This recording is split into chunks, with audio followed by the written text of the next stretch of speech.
Hi all, I welcome you to the Building Culture podcast where I invite incredibly smart people who build things. Whether they be engineers, entrepreneurs, programmers, hobbyists or researchers, it does not matter. As long as you're someone who's passionate about building things, I'll find you and podcast you.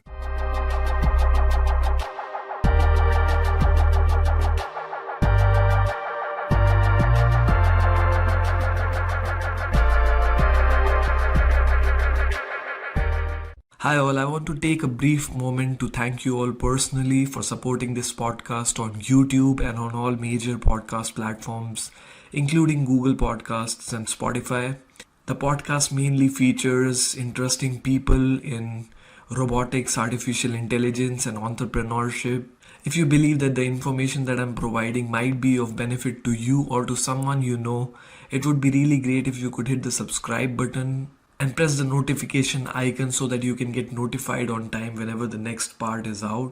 It would literally take you a second or two to subscribe to the podcast, but it would really mean a lot to me because I can grow the podcast to a level where I can reach more people, invite ever more interesting guests, and have a more meaningful impact. So let's begin now.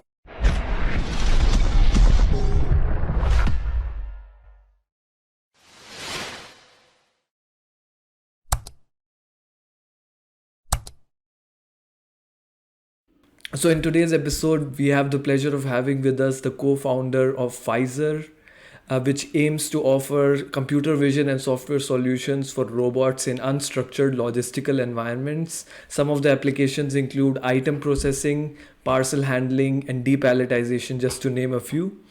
He's incredibly enthusiastic about technology and also about driving people and teams to achieve specific goals. In fact, the first line of his LinkedIn says that he gets energy out of understanding what drives people and inspiring them to achieve their personal and professional goals. He has been in several leadership positions in the past 15 years, and he has been associated with Fizyr for over 5 years. Help me in welcoming Herbert and Hauer. That's very well pronounced. Thank you very much. Thank you very much. So let's start by first talking about your overall experience at Fizyr and how you got started with Fizyr. Okay, actually, the company was founded before me by a professor, Professor Martijn Wisse, robotics professor, with an academic view of the world. So we can automate things, and he got together a very brilliant team. 6-7 people, the best guys from the university, and they were doing brilliant project, but there was no commercial business plan. So they were doing great. They started actually in 2014, and in 2016 they even won the Amazon Picking and Stowing Challenge, and so they were kind of special. And I met them actually in Tel Aviv in Israel. Oh, really? On a congress, yes. And I was helping them because I'm also a mentor at other startups. And and at some point they said, we don't need you as mentor, we like you as colleague. So that's how I joined the company in January 2017. So I'm not the founder, so I joined later, and then we pivoted. So we were first started doing robotics ourselves, integration, hardware, everything. And after I joined, within a month, we stopped doing hardware and we became a computer vision software only company. What was it about the idea that actually inspired you to get involved in Fizyr after you got to know about it initially? Yeah, I met a few of the colleagues and they were very bright, extremely bright. And so I could see that, and I could also see them struggling. Because they were doing projects, the wrong projects at the wrong clients at the wrong time under the wrong conditions. So it was, although they were brilliant, they were not happy with the work where they were doing because it was not satisfying, it was not bringing value, and it was commercially not good, and so it was a mismatch. So, and that's exactly where I would love to help, because it's bringing the team together with clients and clients together with the team, and defining a process, how we can add value, how we can get money, validating our product, and then building a company. And that's what I like. So I felt like, this is a very nice opportunity. So you identified that there's some really interesting research going on in academia, but you help them prepare a business model of it, and making connecting it with the real world customers and actually making a business case of it. So what was the process like? How did you actually find the right set of customers for the really amazing technology that was being built? Yeah. Let me start by being a bit modest. The team already knew, and they told me we needed to pivot. So the whole idea of the pivot, go to stop doing hardware and to continue with software only, there was something the team came up with, and I just helped them and gave the last push. But then the challenge was to validate your product and to get paid, because we were a bootstrap company and we did not have huge funding of millions like you have nowadays with mostly American companies. So we had to earn money. So at the end of the month, I needed to send invoices and to pay my team. So what we did is with clients, we did a lot of proof of concepts, POCs and initial pilots, and we asked money for it. So that meant that the client had to tell us exactly what they needed, and we would just align with that, and then we would provide, we would deliver, and then we would get paid. So that means that you bring value, and you know exactly what they want, and they will tell you exactly what they need.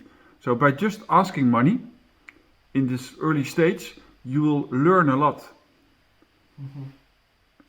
So that's what we did. So and in the first year we did a lot of projects, proof of concept, also in other domains like food, agriculture, but also in towels, picking towels. We still do picking towels from bulk, flowers, etc. So seeds. So we did all kinds of projects, and but later at the end of the first year, we decided to fully focus on logistics. And and then we also changed the name of the company, because before that it was called Delft Robotics, and we felt we were not a robotics company, we were a computer vision company. So we changed into Fizyr, which means in Dutch and also in German it means scope of a rifle. So we look where to grasp, as well as we look into the future, new applications, new technology. So we're always on the edge of trying new things. Yeah, that's a very interesting point, and I also read the word actually means focus, and actually connects it with the vision of the company, which actually deals with computer vision software rather than the hardware side of robotics. So that is pretty interesting. So you began by identifying the different applications that would be possible for this particular technology. You mentioned about agriculture and also towel handling and all these areas. So I'm sure you also personally would have evolved a lot, although you have a lot of experience in startups and companies even before that. So, how was your personal evolution over this journey of Fizyr that you have been involved in?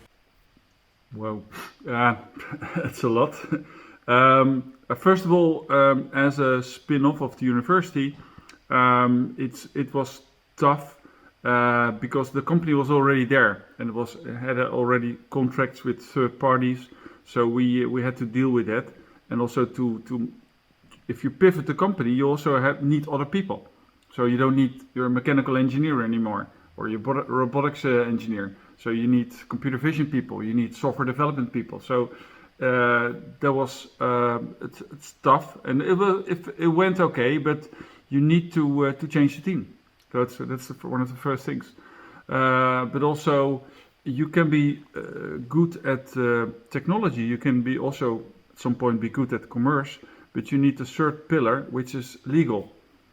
Nowadays, all projects are legal, so you have to really make sure that your T's and C's, everything is the NDAs, everything is well done. Otherwise, you can have the best technology, the best deal, commercial deal, but if you do not fund it with good legal documents, then you're still at risk, or you don't have something to protect. So that's also something we did. Then it was just talking to a lot of clients and understanding which client, which integrator is ready to work with us. Because a lot of people say, yeah, they like you and they like to do some pilot with you, and they like to test and talk, etc. But it's really, you have to understand how willingly are they really. Is it just for just understanding some nice pilot, or is it serious, and are they willing to automate it fully? And so it's always in search of the best customer for the best application at this moment of time. So both parties have to be ready, and there has to be a next step after that for going into production. Otherwise, you're doing all kinds of nice stuff, and then nothing happens. So we earn money when it goes into production. So I quickly, with iterations, we found out the real customers that were really into this and wanting to invest in the relation with us and going beyond just the first pilot. Yeah, that's an interesting journey, and how the direction also changed for Fizyr over the years. So, can you now specifically talk about what are the applications applications and domains that Fizyr is currently involved in? And I'm pretty sure also this also changed over time, even in computer vision domain, right? So, what are the applications that you are focusing on currently? Yeah. So first of all, we are in logistics. So we get asked almost weekly by other domains, but we focus on logistics only. And in logistics, there are two domains.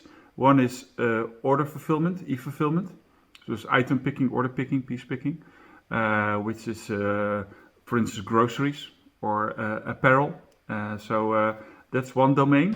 And when those items get packaged into a box or a bag, they become a parcel. A parcel, and then it's handled by DHL, UPS, Federal Express, all those companies. And that's parcel handling. And we also are in that domain. So we are in picking and placement of both items and of parcels.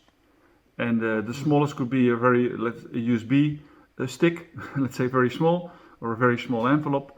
And the biggest could be a box or a bag of 32 kilos. That's more or less the domain we're in. And the items can be, mostly they are in bulk. So we pick items for bulk or from a tote in e-commerce. So all the products are in a tote, and we singulate them and we place them into an order tote that goes to a client, or into an order box or a bag. And in parcel handling, we singulate all the parcels in bulk, and put them on an induct. This is the infeed of a conveyor, of a sorter. And the sorter then scans the label, and then it's being pushed out towards the destination, the postal code where it needs to go. And on parcel handling, we also do depalletizing or truck unloading. So the parcels are then on a pallet, big parcels, or loose load in a truck. And we are also we apply the same software that sees where the parcels are. Okay. So with respect to items processing, so the items or the objects are placed in cluttered way inside, let's say, a bin or something, right? And so it is being identified using computer vision technology and then placed onto, let's say, a conveyor, and then the processing happens. Correct. Yeah. And we specialize piece picking has always been there, or bin picking of known items. So if you have the CAD model of an object you want to grasp, you can just load the CAD model, and then you can use companies like Isra, Halcon, etc. and packages, and then you can pick it. But the market we are in is that you don't know the shape. It might be different. The shape, the size, the material, the color, the surface of the stuff, and how it's cluttered. So I always give this example. This small sort of towel. Every time I drop it, it will be different. So it will you cannot program this. So, and this is exactly what we do. We train a neural network, and we teach it to generalize. So it has never seen this box or this envelope, but it can still see this is an envelope. So we classify it as an envelope, and we can apply suction at some point. We say this is the best place to apply suction on, and that's the business we're in enabling a robot to generalize like a human being. And actually, we're on the level of a kid of a 1 or 2 year old, a toddler that can grasp boxes like this. Yeah, yeah. These tasks which we can actually do very simply are incredibly challenging for the robots to do, right? So, but you're handling these really complicated problems in AI and robotics. So, can you also tell us about what the long-term mission and vision of Fizyr is, and how do you see the company growing in which direction? First of all, we did grew quite successful in the last few years. We're now with close to 30 people. Actually, tomorrow, two more engineers are starting. Project engineers. So we started with two groups. One was computer vision, one element. So a team of computer vision engineers who train neural networks and deal with cameras and all the stuff. And there is a software development team, building the product, because we are a product company. So we license out our software, and within our product is the neural network for item picking, parcel picking, or depalletizing. So we have those two pillars, two groups, and now we're adding. We have added last year a new team, which is sales and marketing, because we have to sell our product. And we have also now a fourth team, which is the customer success team. It's all about project management, new integrators, because we license out via integrators, and also to support them with the end users. And so it's a project management customer success team that we're now growing rapidly. So like I said, we are currently close to 30 people. I think we need to hire 10 more in the next half year at least. And I would say within 1 year we might be at 50. I Okay, don't know. We'll so see. it's growing pretty fast. Yeah. So yeah, can you also talk about what stage of funding you're currently at? Sure, I can say something about it. First years we grew bootstrap, which was tough, but we learned a lot, and it made us very sharp on delivering values towards clients and listening to what they need. And because if you have a lot of money on the bank, you can just develop and do all the crazy stuff. But we really had to be laser focused on the needs of the clients and make sure we earn money and brought value. 2 years ago, we got our first investment from a VC called Value Creation Capital in the Netherlands, and which is still modest. So we did not use that much. So we were able to grow naturally as well. And also, Corona hit us directly after, so we had to be careful as well. And now we are in a position we need to grow much faster, because we cannot handle all the requests we get from even our current clients, let alone new clients. So we will look for. We do it organically. We can grow based on money, on revenue, but we probably need to grow faster. So we might look for investors or people to help us in that, to grow even faster. Because last year we hired, I think, 11 people. But like I said, the coming year will be double or so. So we need to grow faster, and that means You're Money would looking. be easy, because then you can go faster. Okay, yeah. So you're open to more investments also at this stage. Yeah. Okay, yeah, that's really interesting. Thanks for sharing that. And yeah, coming back to the question that we paused at about the future mission and vision of Pfizer, and where do you see the company in the future? We are a component, a very important component. We are an enabler for robots to work in logistics. So without our software, it doesn't work. We have quite some competitors, but most of them are building the whole solution, and we just focus on the computer vision part. I think we're the only one only doing software, so we're agnostic, and so we believe that this will be commoditized, this market. So in the next, let's say 1.5 year, 2 years, this will be a parcel picking cell. Okay. Take this robot, take this camera, etc. So we will become the key component, but you can just assemble it together and it will work at some point. So the future is that we believe we want to be the, let's say, Google Maps of logistics for robots in logistics. It should be a no-brainer. Fizyr works well. Everything is organized, perfect support. You have all the freedom to choose your hardware. So we want to be a no-brainer that they use us. And then it will be recurring revenue because we get yearly revenue on using our software. And so and we have a limited number of partners we work with using our software, so they will roll it out. So yeah, I don't know about the size of the company. For me, that's irrelevant. It's all about making sure we support the market needs and we grow with them. Yeah. So it's an ongoing process essentially. Yeah.